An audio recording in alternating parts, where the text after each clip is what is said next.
മുട്ട കൊണ്ടുള്ളൊരു simple omelette ആണ്. വളരെ സിമ്പിൾ അല്ല, ഇതിൽ വെജിറ്റബിൾസ് ഒക്കെ ചേർന്നത് കാരണം അത് റിച്ച് ആയൊരു ഓംലെറ്റ് ആണ്. നമുക്ക് രാവിലെ ബ്രേക്ക്ഫാസ്റ്റിനൊക്കെ ഉപയോഗിക്കാൻ പറ്റിയ തരത്തിലാണ് ഞാൻ ഈ ഓംലെറ്റ് റെഡിയാക്കാൻ വേണ്ടി പോകുന്നത്. കുറച്ച് സവാളയും തക്കാളിയും പച്ചമുളകും ഒക്കെ ചേർന്ന് കുറച്ചുകൂടെ റിച്ചായ ഒരു ഓംലെറ്റ്. ബ്രെഡ് അതിൻ്റെ കൂടെ 2 സ്ലൈസ് ബ്രെഡും കൂടി ചേർത്ത് കഴിക്കുമ്പോഴത്തേക്കും നമുക്ക് വയറ് ഫില്ലായിക്കോളും. അപ്പോൾ എങ്ങനെയാണ് നല്ല രീതിയിലൊരു വെജിറ്റബിൾസ് ചേർത്ത ഓംലെറ്റ് റെഡിയാക്കുന്നതെന്ന് നോക്കാം. അതിന് മുന്നേയായി എന്നെ ആദ്യമായി കാണുന്നൊരു വ്യൂവറാണെങ്കിൽ എൻ്റെ ചാനലിൻ്റെ വലതുഭാഗത്തുള്ള ആ സബ്സ്ക്രൈബ് ബട്ടൺ ഒന്ന് ക്ലിക്ക് ചെയ്യുക. അതിനുശേഷം വരുന്ന ബെൽ ബട്ടൺ കൂടെ ക്ലിക്ക് ചെയ്യുക. അപ്പോൾ അപ്ലോഡ് ചെയ്യുന്ന എല്ലാ വീഡിയോസും അതത് സമയത്ത് തന്നെ നോട്ടിഫിക്കേഷനായി നിങ്ങൾക്ക് കിട്ടുന്നതായിരിക്കും.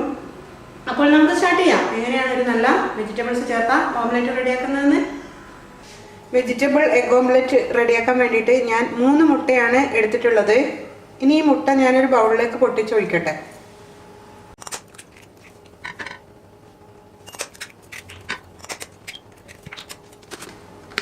ഇനി ഇതിലേക്ക് ഒരല്പം ഉപ്പ് ഞാൻ ചേർക്കുകയാണ്.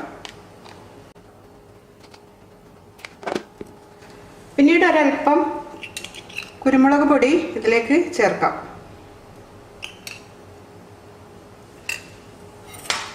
ഇത് നന്നായി ബീറ്റ്. മുട്ട ഞാൻ ബീറ്റ് ചെയ്ത് അവിടെ വെച്ചിട്ടുണ്ട്. ബീറ്റ് ചെയ്ത മുട്ടയിലേക്ക് ചേർക്കാൻ ആവശ്യമായ പച്ചക്കറികളൊക്കെയാണ് ഞാനിവിടെ ചോപ്പ് ചെയ്ത് വെച്ചേക്കുവാണ്. ചെറുതായി ചോപ്പ് ചെയ്ത് വെച്ചിട്ടുണ്ട്. അതിൽ ആദ്യത്തേത് ഒരു പകുതി സവാളയാണ്, അത് ചെറുതായി ചോപ്പ് ചെയ്തിട്ടുണ്ട്. ഒരു പകുതി തക്കാളിയാണ്, അതും ചോപ്പ് ചെയ്തതാണ്. ഒരു ചെറിയ കഷ്ണം യെല്ലോ ക്യാപ്സിക്കം ചോപ്പ് ചെയ്തത്, ഒരു ചെറിയ കഷ്ണം ഗ്രീൻ ക്യാപ്സിക്കം ചോപ്പ് ചെയ്തത്, ഒരു ചെറിയ കഷ്ണം റെഡ് ക്യാപ്സിക്കം ചോപ്പ് ചെയ്തത്, ഒരു പച്ചമുളക്. ഇത്രയുമാണ് വെജിറ്റബിൾസ് ആയിട്ട് ഞാനിവിടെ എടുത്തിട്ടുള്ളത്. ഇനി ഈ കാണുന്ന വെജിറ്റബിൾസ് എല്ലാം നമുക്ക് നേരത്തെ ബീറ്റ് ചെയ്ത് വെച്ച മുട്ട ബാറ്ററിലേക്ക് ചേർത്ത് കൊടുക്കാം. ഞാൻ ഓരോന്നായി ഇതിലേക്ക് ചേർക്കട്ടെ. ഈ പച്ചക്കറികൾക്കും കൂടി ആവശ്യമായ ഉപ്പാണ് ഞാൻ നേരത്തെ ചേർത്ത് കൊടുത്തത്. ഇനി എല്ലാം കൂടെ നല്ലതുപോലെ ഒന്ന് മിക്സ് ചെയ്യാം.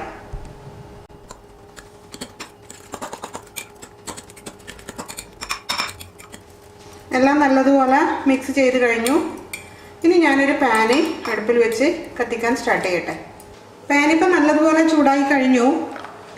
അതിലേക്ക് ഞാൻ ആദ്യം ചേർക്കുന്നത് ചീസാണ്. ഓയിലിന് പകരം ഒരു ചെറിയ കഷ്ണം ചീസാണ് ചേർക്കുന്നത്. ചീസ് ചേർക്കുമ്പോഴത്തേക്ക് ഓംലെറ്റ് നല്ല രുചി ഉണ്ടാവും. അപ്പോൾ ചീസ് ചേർക്കാം. ചീസ് മെൽട്ടായി കഴിഞ്ഞു. ഞാൻ ഫ്ലെയിം സിമ്മിലാക്കിയിട്ടാണുള്ളത്. ഞാൻ ഇതിലേക്ക് ഈ മുട്ട ബാറ്റർ ചേർക്കട്ടെ. നമ്മൾ നേരത്തെ റെഡിയാക്കി വെച്ചിട്ടുണ്ടായിരുന്ന മുട്ട ബാറ്റർ ഇതിലേക്ക് ചേർക്കുവാണ്.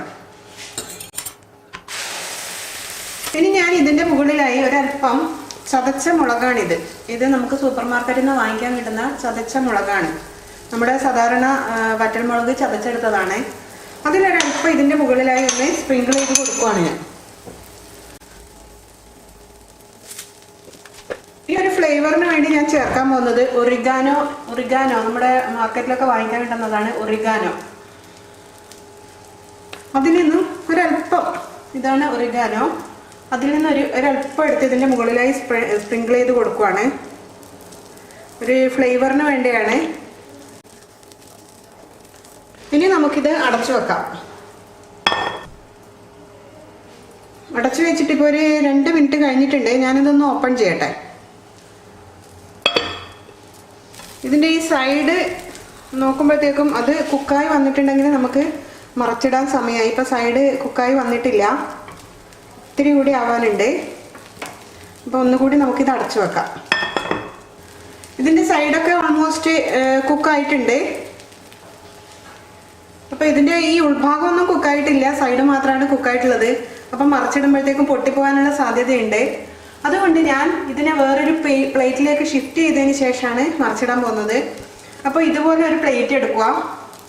ഇതുപോലെ ഇതിനെ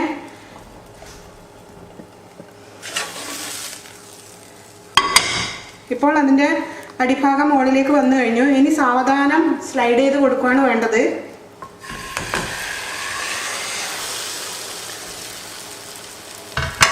സാവധാനം സ്ലൈഡ് ചെയ്ത് കൊടുത്തിട്ടുണ്ട്. ചെറിയ തീയിലൊന്ന് മറിച്ചിട്ട ഭാഗം കൂടെ കുക്കായി വരണം. അതുപോലെ പ്രസ് ചെയ്യുമ്പോഴത്തേക്കും നമ്മൾ ആ പച്ചക്കറികളൊക്കെ ഒന്ന് പെട്ടെന്ന് വെന്ത് കിട്ടും.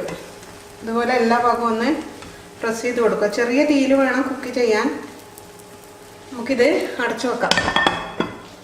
അടച്ചു വെക്കുമ്പോഴത്തേക്കും പെട്ടെന്ന് അത് കുക്കായി നല്ല ഫ്ലഫി ആയി വന്നോളൂ. ഓംലെറ്റ് നമ്മൾ മറിച്ചിട്ടതിന് ശേഷം ഒരു 3 മിനിറ്റ് കഴിഞ്ഞിട്ടുണ്ട്. ഇപ്പോൾ നമ്മൾ മറിച്ചിട്ട ആ സൈഡും കൂടെ നന്നായി കുക്കായിട്ടുണ്ടാവും. ഞാനിതിൻ്റെ ലിഡൊന്ന് തുറന്നു നോക്കുവാണ്. ഇപ്പം നല്ലപോലെ ഫ്ലഫി ആയി വന്നിട്ടുണ്ട്. നമുക്ക് സ്റ്റൗ ഓഫ് ചെയ്യാം. ഓംലെറ്റ് ഞാനൊരു സെർവിങ് പ്ലേറ്റിലേക്ക് ഷിഫ്റ്റ് ചെയ്തിട്ടുണ്ട്. വളരെ ടേസ്റ്റിയായ പച്ചക്കറികൾ ചേർത്ത എഗ് ഓംലെറ്റ് റെഡിയായി കഴിഞ്ഞു. ഇത് നമുക്ക് ബ്രേക്ക്ഫാസ്റ്റ് ആയിട്ട് വേണമെന്നുണ്ടെങ്കിൽ ഉപയോഗിക്കാം. ഒരുപാട് പച്ചക്കറികളൊക്കെ ചേർന്നതുകൊണ്ട് നല്ല ഹെൽത്തിയാണ്. ബ്രേക്ക്ഫാസ്റ്റ് ആയിട്ട് ഉപയോഗിക്കാം. ഇതിൻ്റെ കൂടെ ബ്രെഡ് ചേർത്ത് കഴിക്കാം. വളരെ ഹെൽത്തിയാണ്. വളരെ റിച്ച് ആയിട്ടുള്ള ഒരു ബ്രേക്ക്ഫാസ്റ്റാണിത്. എല്ലാവരും ട്രൈ ചെയ്യുമെന്ന് വിശ്വസിക്കുന്നു.